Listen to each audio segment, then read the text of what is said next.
And once again, welcome to another episode of the Perfectly Me podcast. I am your host, TJ Purcell, Mr. Purcell, People's Champ Purcell, concierge service, your favorite teacher's favorite teacher. And I try to do it from memory, I can't. Anyway, this is a special one. We are on now week 3 of my Your Best You series. I didn't realize that I started a series, but once I kind of went through the last couple of topics, and I have one more that I'm going to do next time for the 4-part series, I just realized that I should just make this a series because all of it is about you being your best you.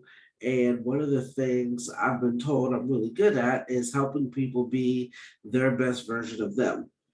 And so just kind of going back, the first part of the series talked about sharing tough news, sharing tough information.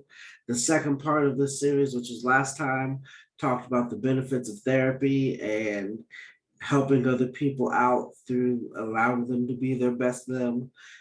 This one is probably the toughest to talk about, but it also is very needed. And so, once again, please be sure to subscribe to the podcast, subscribe to the YouTube page, subscribe to any of the podcast, the audio version. Check out the Facebook, like the page. Check out the tutoring. Tutoring is going great. Check out the Lunchbox Lawyer website. All of that good stuff. So I just want you guys to, be informed. I don't want you to miss out on anything happening. And, with that being said, this third one has to do with friendships, has to do with the fallacy of friendships. Um, Friendships, a lot of people put a lot of stock in friendships. And I'll go over this later on, but I want to leave you, I want to start you with a quote, and then I'll round it and come back to the end. Friendship friendships are the dartboard of life. Now I want you to let that sink in and just kind of think about it as I go through what I'm about to go through. But people put a lot of value in friendships. Why is that? Why do people do crazy things over friendships, supposed friendships? What is a friendship? How do you know if you're being a good friend? How do you know if somebody's being a good friend to you? Um, Friendships are important because we were meant to spend life with others. Like that's our lot in life. We were supposed to spend it with other people. Friends make us feel good about ourselves. I mean, that's why we have friends. Um, we find out good stuff, we want to share it with people. It's what we do. And so it feels good. It feels good to share common interests with other people because people like to be uplifted. People like to be celebrated. People like to cheer. People like to jump, all that good stuff. People like to do that stuff with friends. And just it's human nature to feel good to be wanted. And so if you don't have a significant other, if you don't have that support group, then you turn to your friends.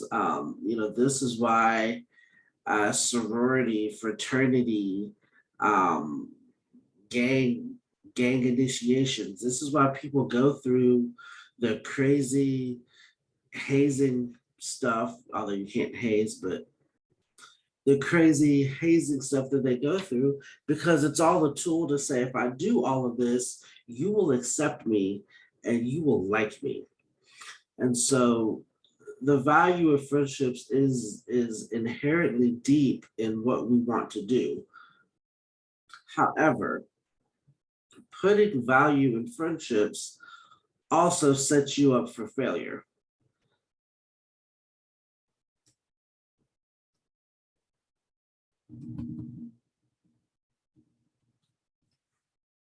Not everybody in your corner wants you to succeed. If you mentioned, or if you remember, something that I've always said, people are in your life to add, subtract, multiply, or divide. Some friendships, unfortunately, and we have all been a part of them, and sadly, we've all done it to other people too. Some friendships are only parasitic, meaning that they're not mutually beneficial. Um, so, out of the different types of friends that you might come across, you have some seasonal friends. I put them in three different categories. And there's probably more. I just didn't think of it right. Um, but the first category, you have seasonal friends. And so those friends are friends for a certain season, whether that is, if you're in college for a certain amount of time, so you're in college for 4 years, then you have, a friendship for 3 or 4 years, and then that's it. Let's say you are in law school for so many years, and then you have a 3 year friendship, and then that's it. In that time frame, people will make it seem like you'll be friends for life and you will have this for life. But and there's no intention of that, because once they leave the season, then you're just an afterthought, which, life happens, that's what it is.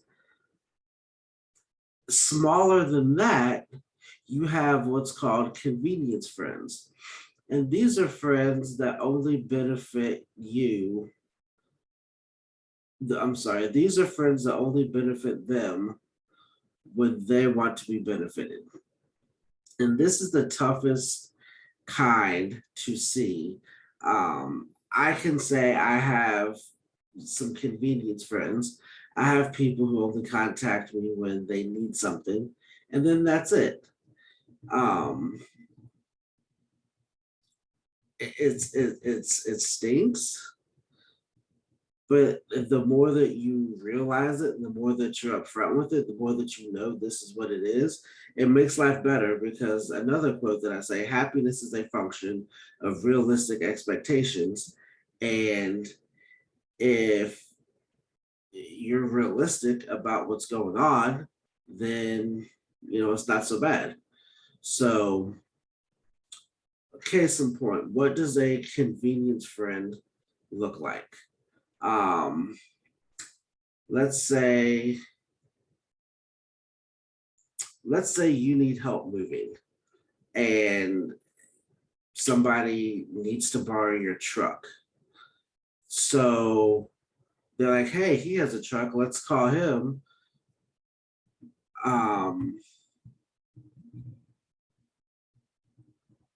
And then we'll, hang out, and then we'll invite them somewhere and all that good stuff. Or let's say you have something you need done in a certain part. Let's say somebody uses your job because you serve a benefit to them. Let's say you work at a food place, and people only contact you when they want to come up to basically use your benefit, and then they don't talk to you until that point. That's what a convenience friendship is. It's an acquaintance that is only beneficial to them.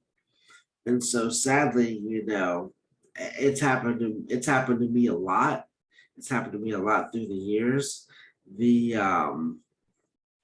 Once again, these people are not in the life to add. They're either going to subtract or divide from it. So it's a harsh reality, but it's what it is. And then you have special event friends. That's the third area of friendship, where it's just a one-time thing. That's it. There's a one-time common bond. That's it. That's all it is. There's no continuation. There's no anything of that. I'm not going to go so far as fake friends, because that seems to be a common term thrown out there because it sounds good. But just those friends, and they use the umbrella of the word friends to basically get what they want from you, and there's nothing reciprocated. It is what it is. So just be on the lookout for those and be sure you're not a friend of convenience. Be sure you're not conveniencing someone else to be your friend. And so here's a really good test. Let's say you're unsure. Um,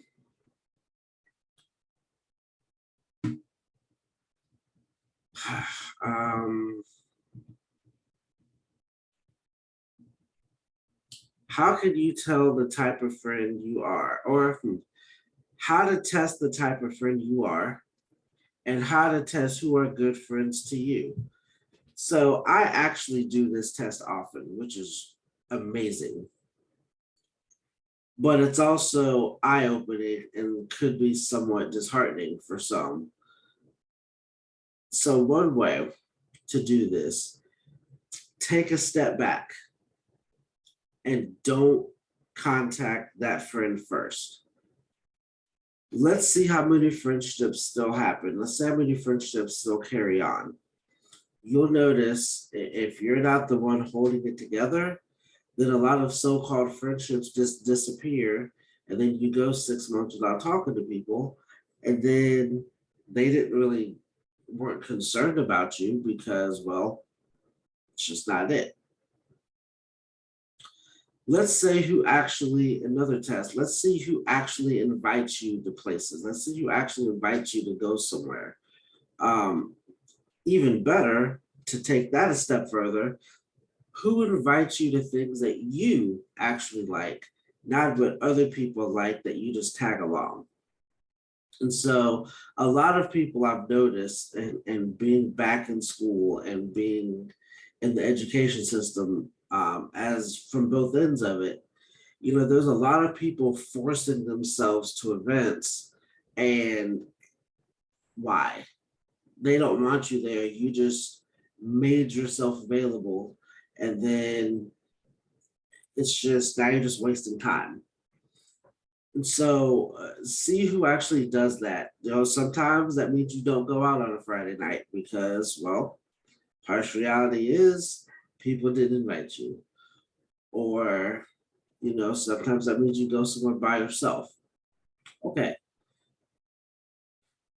Thirdly, another way to test the type of friend you are, who cares enough to actually listen to a conversation and not make it solely about their issues and their problems. See, communication is a two-way street. Friendship is a two-way street in the same token. And if people only converse with you so that they can vent to you, but never allow you to vent to them, then that's back to one of those friends of convenience. They're using you. Lastly, tell a friend a secret and then see if that information comes back to you, heard from somebody else, or seen somewhere else. That's a hard one, another one for people to understand because, you think you know people in this town, and then next thing you know, somebody's asking you about something. It's like, I only told that. Oh. And so, these are steps you could tell. See who's a good friend to you, and see if you're being a good friend to other people. And so I posed a question last week, maybe 2 weeks ago on Facebook about who is what makes a person a close friend. People always say, these are my real good friends. These are my good friends. These are my day ones. These are my so-and-so. But what actually makes that person a good friend? And so some of the things that I came across, there's shared mutual experiences. There's time served with those friends. They share deep common interest. They have conversations past the surface not just surface level conversations, but they really get in there. They trust them, they give to the relationship as well as take from the relationship. It should all be a give and take, but it's mutually beneficial. I mentioned earlier that it can be parasitic when it's just one-sided. These are examples of, they give and you give, and it's mutually beneficial. So just that's what those are. Honesty, telling the truth to your friend no matter what. There's one, being comfortable in silence. And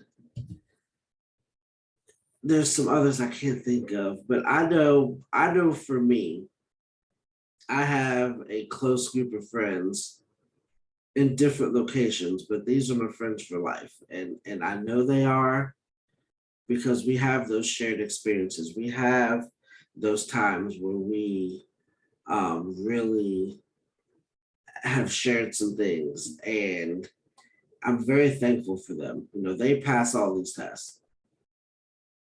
And the biggest, speaking of myself, one of the things I had to learn for me, which is probably the hardest thing, you do not need a big circle of friends.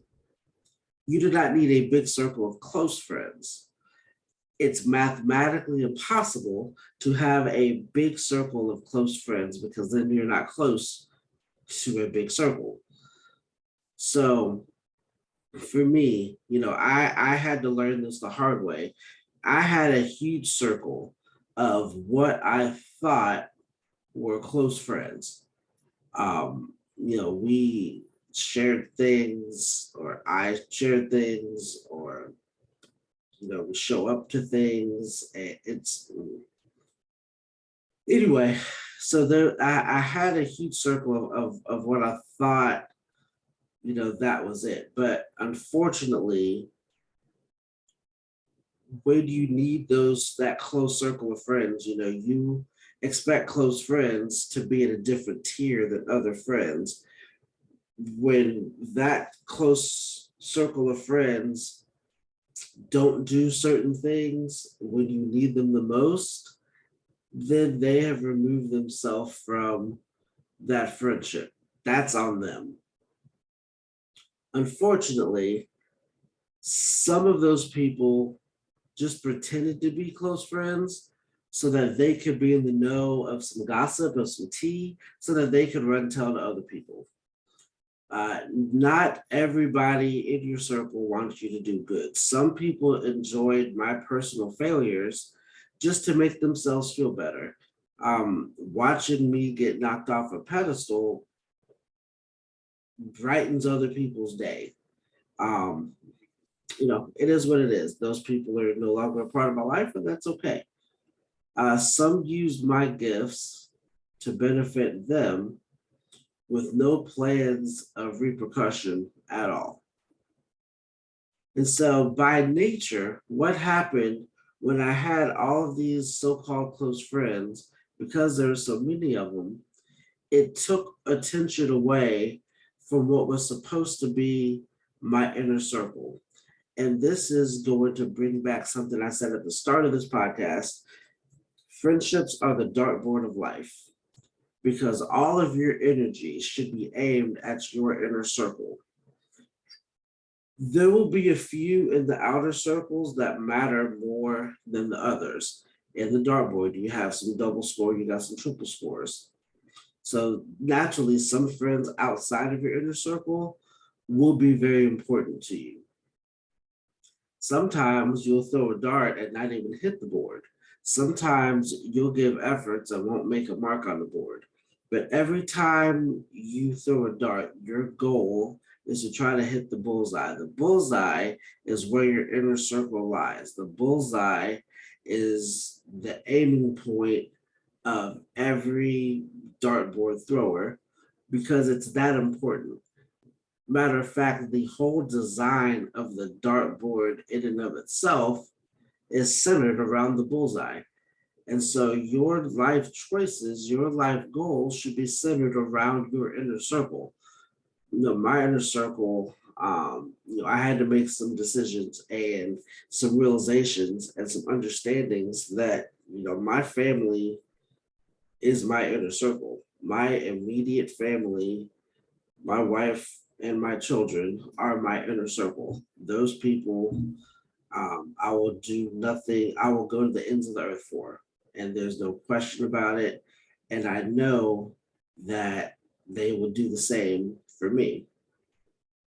Also in my inner circle, my mother, who's been on this path thick and thin, up and down, left and right. She's been there and she gave me life and she can take it away. And so I know she's in here for the long run. And so um, those are my immediate circle people, and they're identified. They know where they stand with me, and that's that. There's other people, and I have my cousins. Shout out to them, my sisters. I love you both very dearly. I love, you know, my aunts, my uncles, all of that. And it's not to say that nobody can't enter my inner circle, but you know, time served is big, and I'm trying with my sisters right now. Trying to cultivate that relationship, trying to make up for lost time.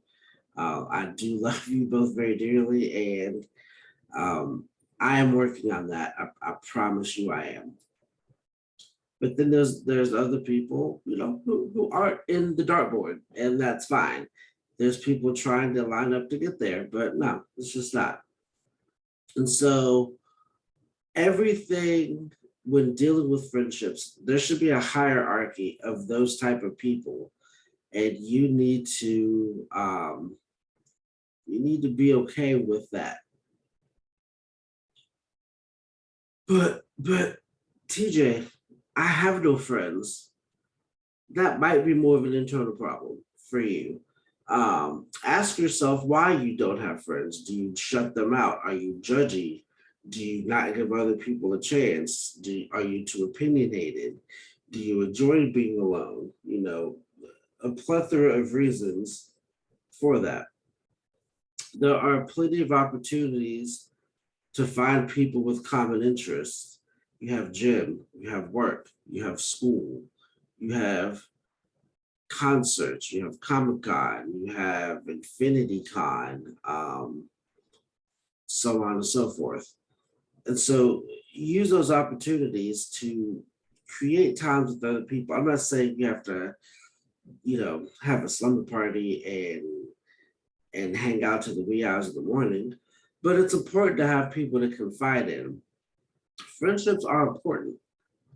The value that people put in friendships is the part that's questionable because it makes people do crazy things for people who don't really care about you. They might say they do, but what are they really trying to gain from doing that?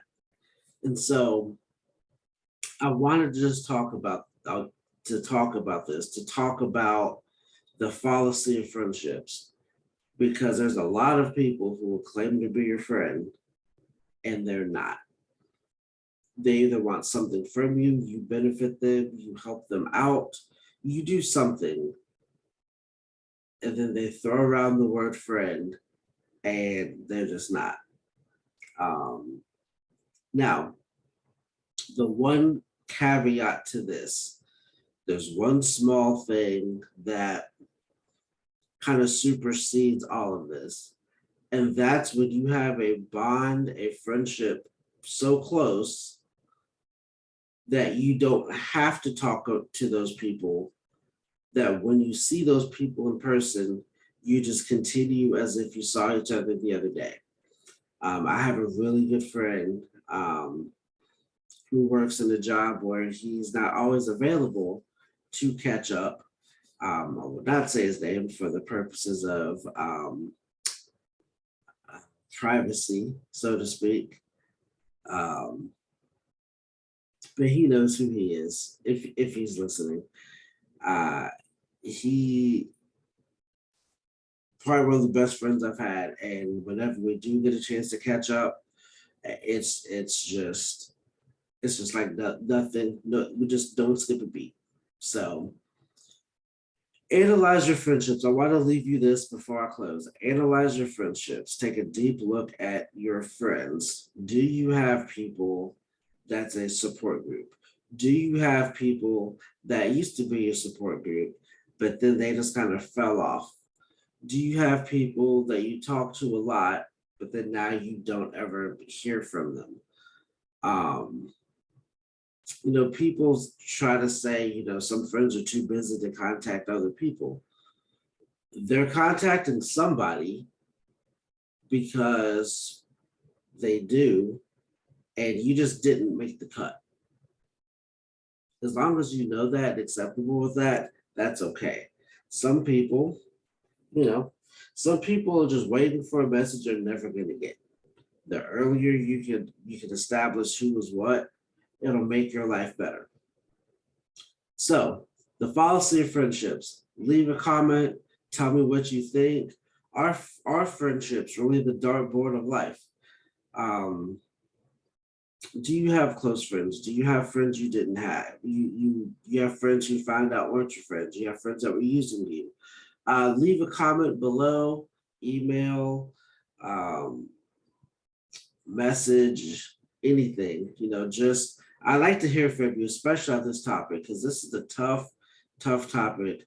But in order to be your best this is material that I wanted to bring to you so that you can have a good third party look into your friendships. So, with that being said, we will catch you on next time for part 4, the series finale of the Your Best You series. I am your host, TJ Purcell.